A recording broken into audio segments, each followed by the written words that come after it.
Baiklah, selamat malam semuanya. Senang sekali ya pada malam hari ini bisa kembali bersama dengan saya, Ibu Sutari Serejeki, untuk mengajar sistem penunjang keputusan.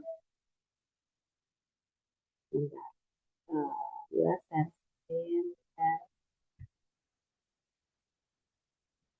Nah, sistem penunjang keputusan.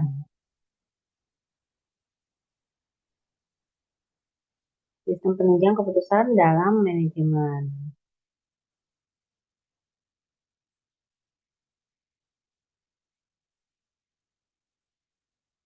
Nah, yang pertama adalah eh, kita membicarakan tentang peran sistem penunjang keputusan dalam manajemen. Bentar ya, lagi ajan ya, ditunggu dulu ya.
Ya, baik. Tentang peran sistem penunjang keputusan dalam manajemen. Apa sih peran sistem penunjang keputusan itu? Atau disebut juga Decision Support System atau DSS dalam manajemen. Itu bukan sekedar alat bantu, tapi lebih ke alat berpikir terstruktur yang memperkuat kualitas keputusan, terutama saat situasi tidak jelas atau penuh ketidakpastian. Nah, benar ya.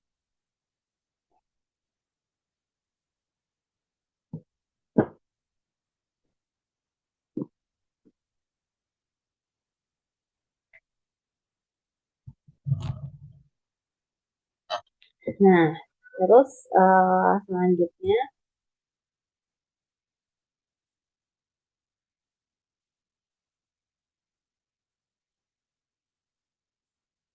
nah kalau dijabarkan lebih tajam, ada beberapa peran penting dalam decision support system ini atau dalam peran sistem penunjang keputusan ya. Apa aja? Yang pertama adalah satu, membantu keputusan pada situasi semi terstruktur. Dalam manajemen, tidak semua keputusan bisa pakai rumus pasti. Misalnya, menentukan strategi pemasaran, memilih investasi terbaik, menentukan lokasi cabang. Di sini DSS berperan karena menggabungkan data atau historis dan real time, model analisis, statistik, simulasi, dan forecasting. Itu perkiraan ya, forecasting ya. Jadi, manajer tidak hanya mengandalkan intuisi, tapi juga dasar yang lebih rasional. Yang kedua, nah, meningkatkan kualitas keputusan, bukan menggantikan peran manusia. DSS tidak mengambil keputusan, tapi menyajikan alternatif, menunjukkan konsekuensi dari tiap pilihan.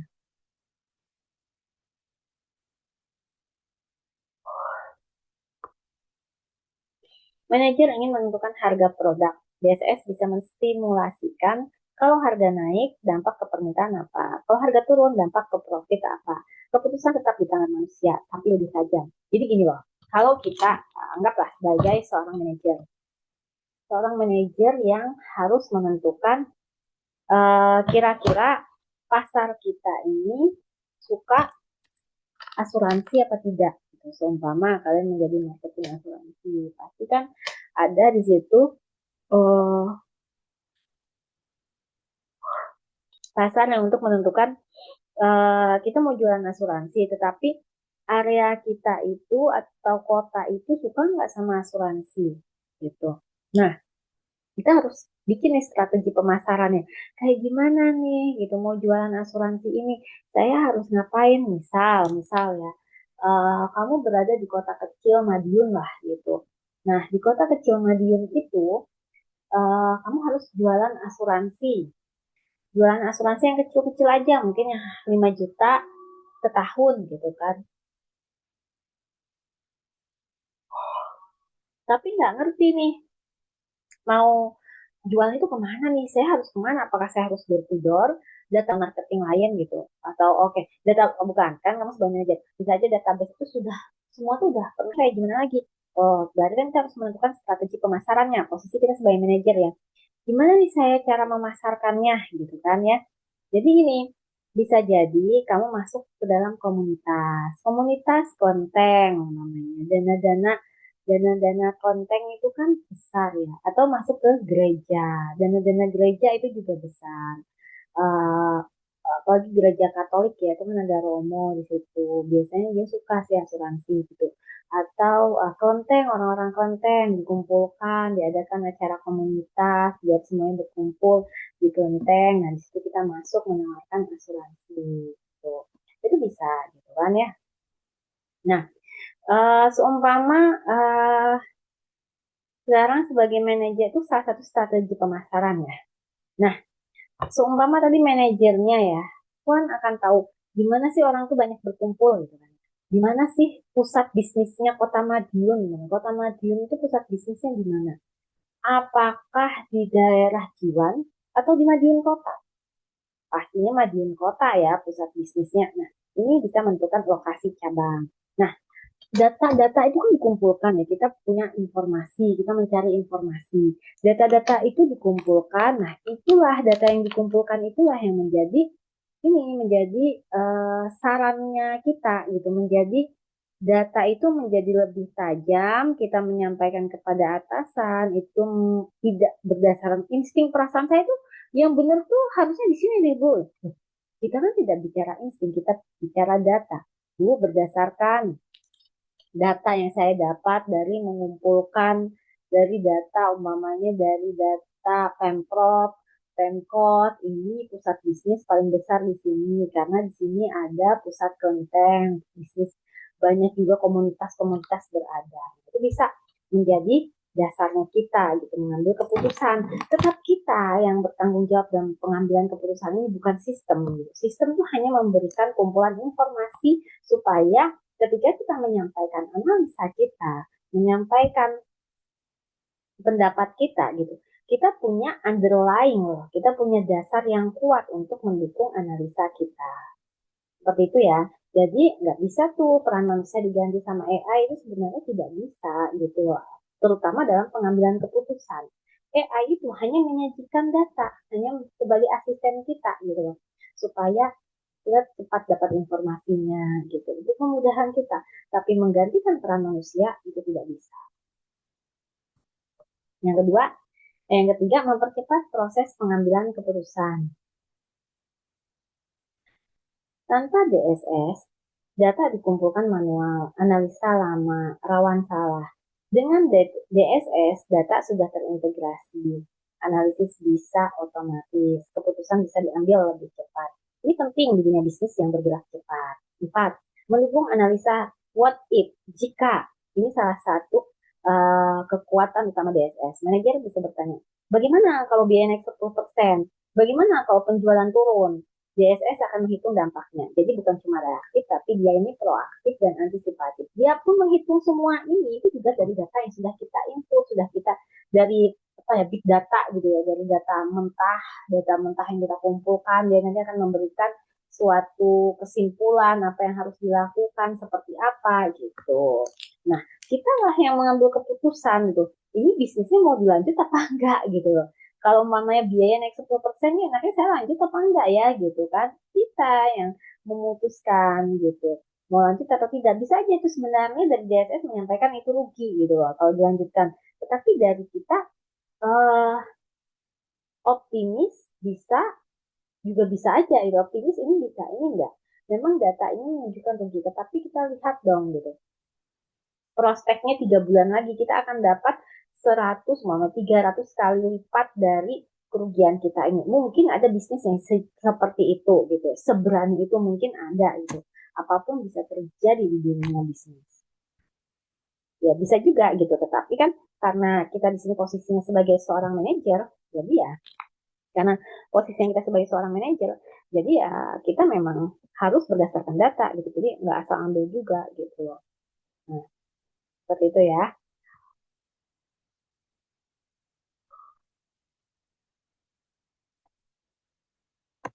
Ada berapa slide sih?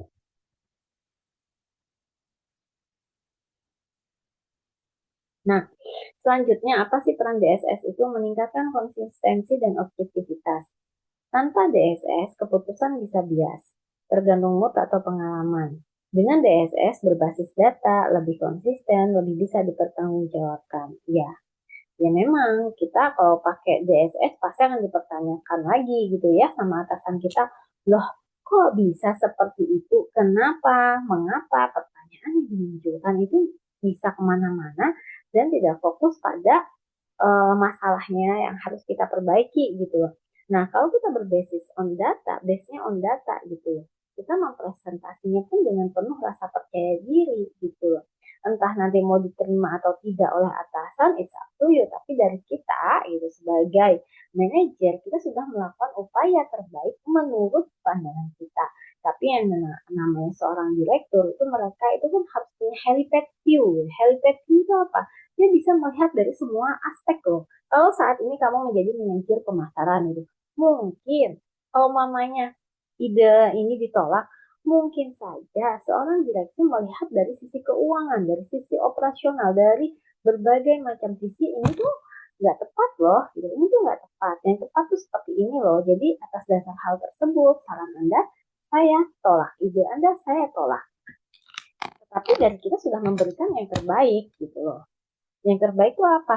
Ya, yang terbaik itu datanya siap, ya kan? Mempresentasikan pun dengan penuh rasa percaya diri dan tidak hanya penuh rasa percaya diri ya, tetapi juga what is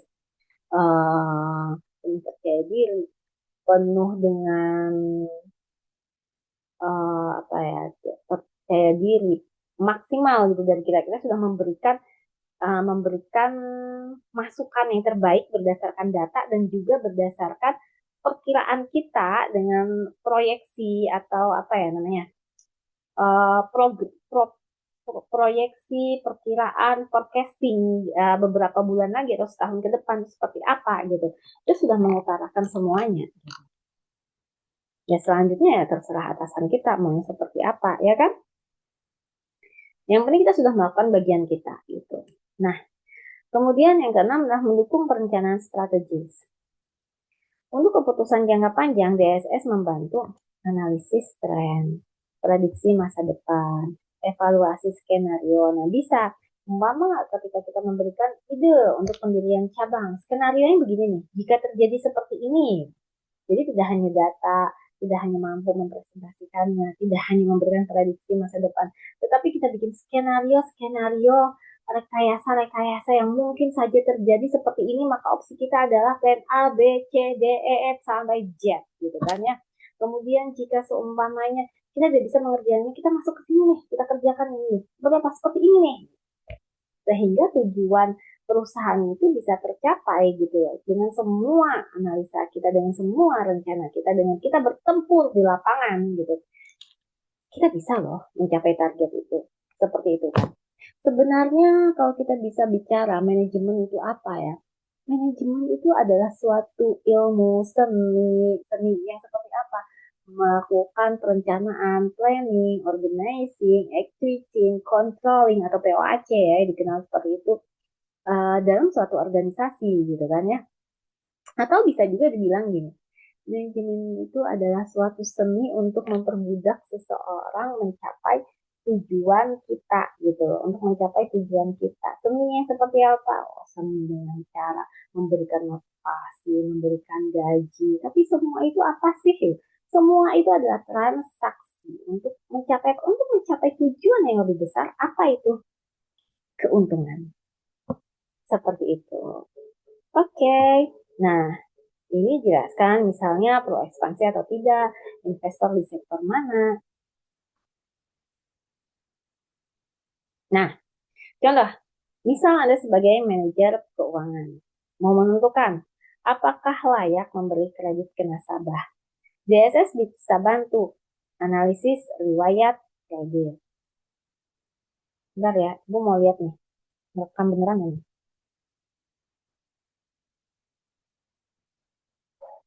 Oh, yang rekam.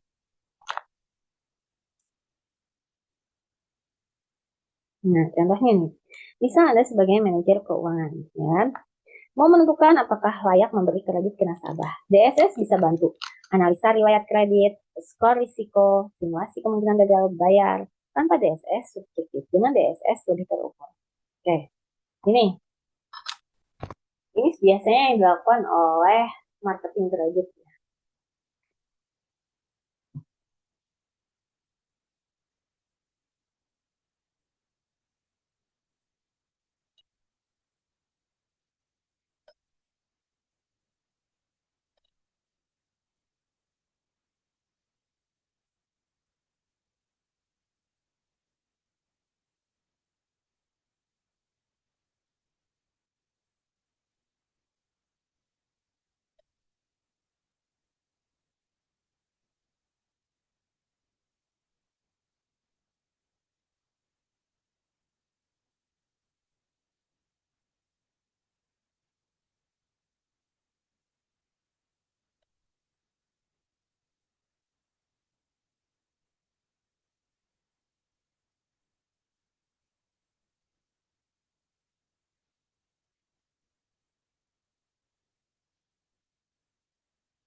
Nah, seumpama mau seorang manajer keuangan itu mau memberikan kredit. Pertama yang kita lihat dalam keuangan itu ya, dalam seorang manajer keuangan itu tidak hanya melihat jaminan ya. Pasti yang dilihat pertama adalah karakter. Sebenarnya itu ada 5C ya, saya ingat saya ya. 5C itu apa aja sih? Saya juga lupa. Karakter, kapasiti, kolateral, uh, I forget ya, 5C dan perbankan.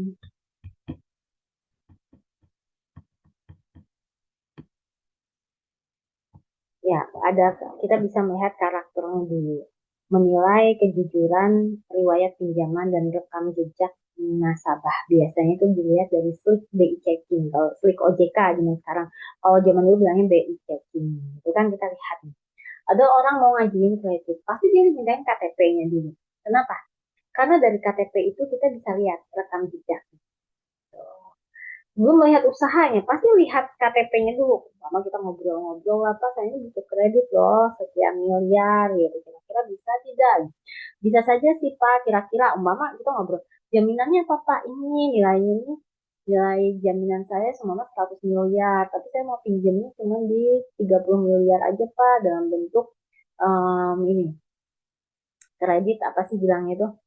Kredit, kredit yang oh, yang uh, PRK, pinjaman rekening koran. Dalam bentuk rekening koran lah bilangnya gitu. Oh begitu. Ya kita ngobrol-ngobrol biasa, tapi setelah itu pinjam KTP-nya Pak, saya lakukan slik OJK dulu. Terlihat tuh, oh dia punya pinjaman di mana aja, pembayaran seperti apa, kolektibilitasnya apa. Kemudian di situ juga kelihatan ya, menjaminkan apa itu kelihatan ya di slik OJK itu. Nah, seperti itu ya. Kemudian setelah kita punya dicek riwayat kreditnya gitu, oh tadi karakter ya, kemudian capacity. Kita akan mengukur gitu ya kemampuan nasabah membayar cicilan melalui penghasilan atau arus kas. Gitu.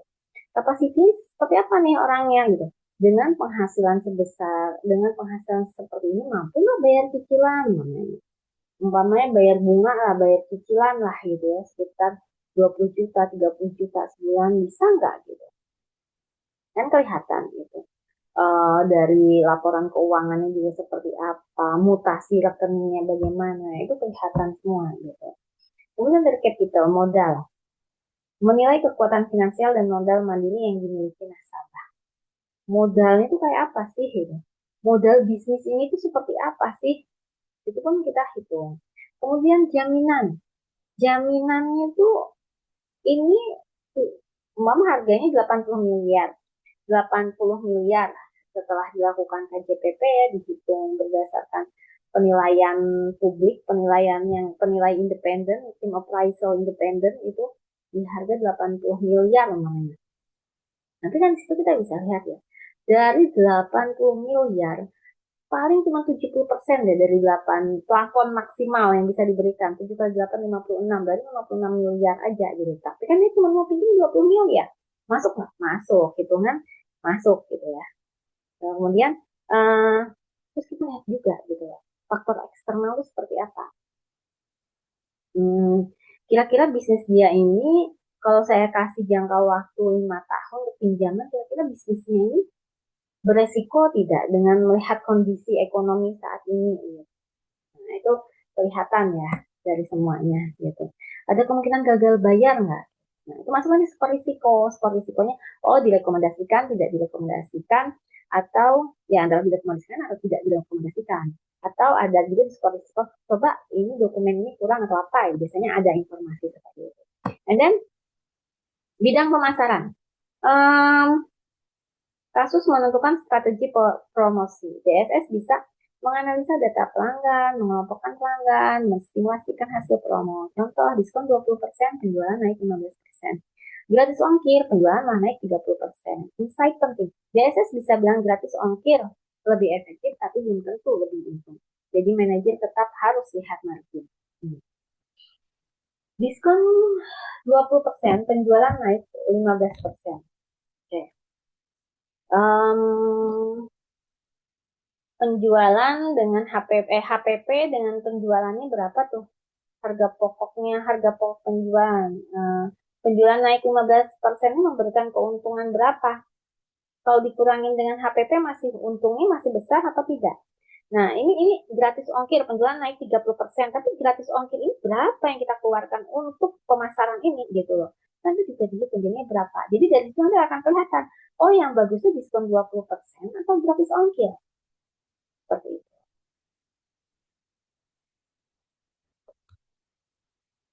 Kemudian bidang produksi atau manufacture. Kasus menentukan jumlah produksi. DSS membantu forecast permintaan, perkiraan permintaan, menghitung kapasitas produksi, menghindari overstock atau kekurangan barang. Contoh, prediksi bulan depan 10.000 unit. DSS menyarankan produksi 9.500 unit karena ada stok lama. Masalahnya, kalau tren pasar tiba-tiba berubah, misalnya viral, DSS bisa melesat. Nah, ini harus diprediksi ya. Kalau mamanya tren pasar tiba-tiba berubah, DSS-nya bisa meleset kan. Ya nanti kita buy order gitu kan. Apa pre-order 5 hari, 7 hari gitu. Tetapi kita tetap harus memprediksikan segini. Nah, karena di stok lama, ya itu harus laku dulu gitu. Saran dari produksinya harus tingkat sebelum ini habis gitu, kita sudah produksi lagi. Sebenarnya bidang produksi bisa diatur lah. Yang penting ada pembelinya ya gitu. Jangan sampai udah cetak 9.500 unit ternyata nggak ada yang beli sama aja bohong gitu kan ya. Tapi nggak mungkin dong angkanya keluar kalau tidak ada histori penjualan sebelumnya seperti apa, data berapa banyak peminat, itu kan ada. Bahkan untuk menentukan jumlah produksi saja gitu, kita harus menghitung berkali-kali. Kemudian ada bidang sumber daya manusia. Bentar ya, baterai habis.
Oke, next ya. Bidang sumber daya manusia, kasus rekrutmen karyawan. DSS bisa menilai CV secara otomatis, memberikan skor kandidat, membandingkan antar pelamar. Contoh, kandidat skor 85, kandidat B skor 78. Ini mungkin sudah ditambahkan dengan hasil tes potensi akademik ya, PPA, tes psikotes mungkin seperti itu. Kemudian biasanya ranking juga nih dari kampus mana gitu. Dari kampus mana itu juga memberikan penilaian tersendiri. Kadang ada loh yang kampusnya terkenal, CV-nya langsung buang. Ada yang seperti itu. Itu ada berbagai macam kemungkinan lah gitu ya. Tapi realitanya DSS tidak bisa menilai kepribadian, kecocokan budaya kerja. Makanya HR tetap harus wawancara. Human resource itu sangat penting ya dalam menentukan kandidat yang akan masuk ke perusahaan. Nah, karena kadang gini, attitude atau mungkin yang tidak dihitung ya dari DSS tidak bisa menghitung attitude, kemudian dari segi good looking nggak nih orang gitu kan. Good looking ini tidak harus cantik, tetapi dia itu orang yang rapi, bisa menempatkan dirinya, orang yang wangi, menarik gitu loh, menarik. Kemudian ketika dia berbicara pun terlihat gitu orang ini punya kemampuan, gitu, punya kemampuan. Ada kan orang yang diajak ngomong, tetapi ternyata semembosankan itu ada, itu seminim itu pendapat dia gitu kan, seminim itu pengetahuan dia kan ada yang seperti itu, sehingga itu tidak menjadi meskipun nilainya bagus, semua kandidat bagus, tetapi karena ada sesuatu yang tidak serak, mungkin yang tidak sesuai dengan budaya kerjanya perusahaan, itu akan menjadi apa ya, itu tidak akan menjadi pilihan atau seorang yang nilainya bagus mungkin dia tidak akan menjadi pilihan gitu loh. Mungkin ya skornya 78 lah yang dipilih. Karena apa? Ya mungkin karena memang dia tidak punya karakter yang diinginkan oleh perusahaan. Bidang pendidikan, kasus penentuan penerimaan beasiswa. BSS digunakan untuk mengolah nilai akademik, penghasilan orang tua, prestasi. Contoh, sistem memberikan ranking calon penerima, tapi kalau ada faktor non-data, misal kondisi keluarga mendadak, BSS tidak bisa menangkap itu. Bisa bisa penghasilan orang tua, umpamanya waktu daftar, oh penghasilannya 10 juta sebulan. Nggak lama bapak ibunya bangkrut atau salah satu yang meninggal dunia gitu kan, jadi menurun kan situ. DSS ya tidak bisa. Nah, kalau tidak diinput ulang lagi datanya gitu. Ya, tidak diinput ulang lagi datanya, tidak ada apa namanya revisi atau apa gitu kan. Nah, ini yang pendidikan. Bidang logistik atau transportasi. Kasus menentukan rute pengiriman tempat, menghitung biaya bahan bakar, menghindari kemacetan. Contoh, rute A lebih cepat, rute B lebih murah. Keputusan tetap tergantung prioritas, hemat biaya atau hemat waktu. Itulah manusia, itulah manajer, dialah pengambil keputusan atas dasar setelah mempertimbangkan bukan manajemenlah yang melakukan pengambilan keputusan mau hemat biaya atau hemat waktu. Kembali lagi, berapa laba yang dihasilkan atas semua ini. Kembali lagi, tujuan suatu perusahaan adalah memberikan keuntungan sebesar-besarnya bagi owner. Seperti itu. Ini bidang kesehatan, kasus diagnosa awal penyakit. DSS bisa tuh menganalisa gejala, memberikan informasi kemungkinan penyakit, menyarankan tindakan awal. Tapi ini krusial ya, DSS bukan dokter. Kalau dipakai tanpa verifikasi bisa berbahaya. Di bidang kesehatan, DSS biasanya disebut Clinical Decision Support System atau CDSS. Nah, contoh nyata di rumah sakit. Satu, sistem diagnosa berbasis gejala.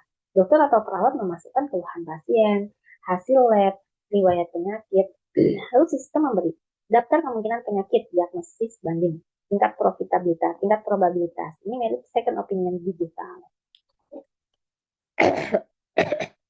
Ya, kalau di rumah sakit mungkin dia hanya memberikan, oh ini tanda-tanda awalnya, ini tanda-tanda awal. Tetapi kan yang namanya dokter itu kan dia akan memeriksa, mengecek denyut nadi kita, melihat melihat raut wajah kita.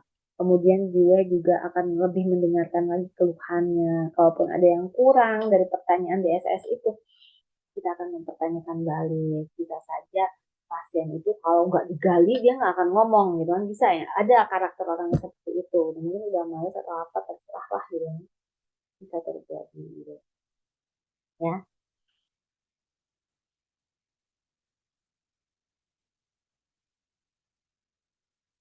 Hmm. Nah, yang terakhir adalah peringatan interaksi obat. Saat dokter meresepkan obat, sistem akan mengecek apakah ada interaksi berbahaya, memberi warning jika dosis terlalu tinggi. Ini sangat krusial karena manusia bisa saja lupa atau lelah.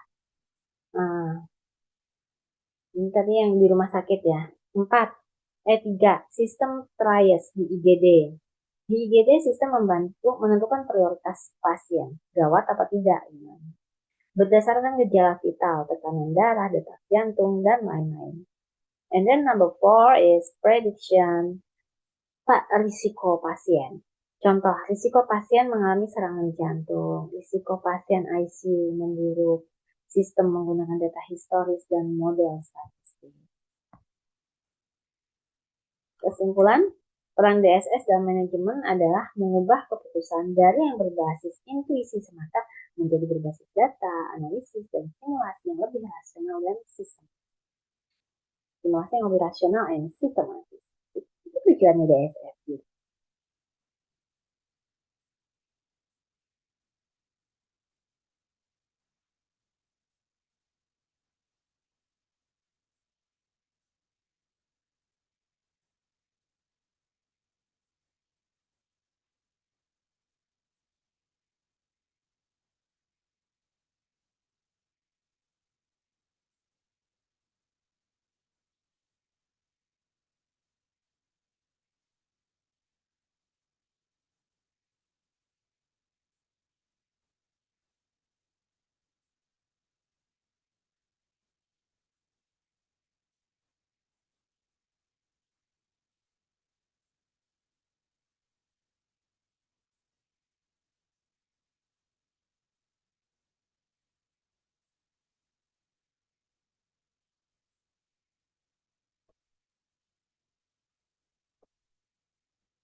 Seperti itu ya DSS, tentang DSS.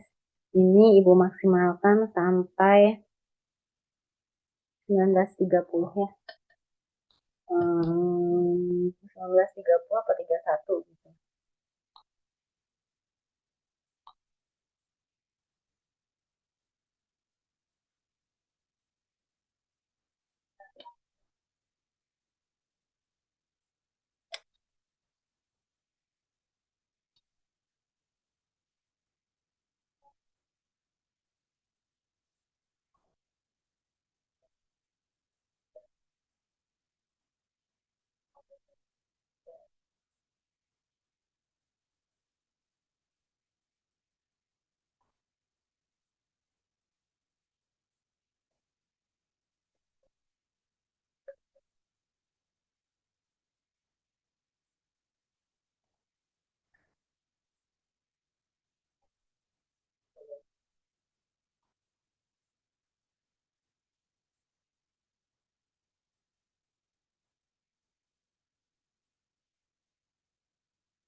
Ini 9 menit, 96 atau 1 menit.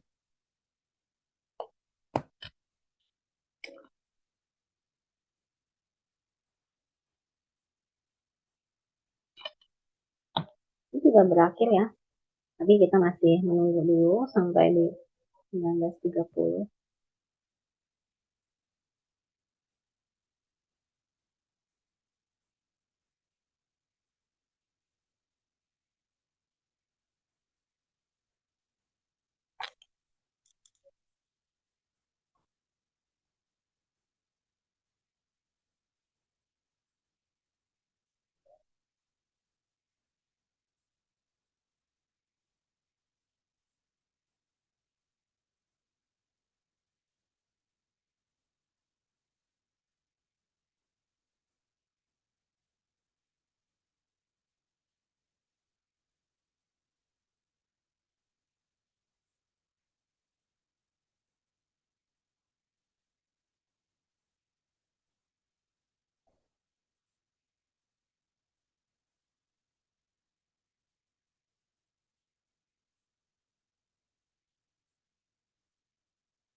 Oke, di stop dulu ya share-nya ya.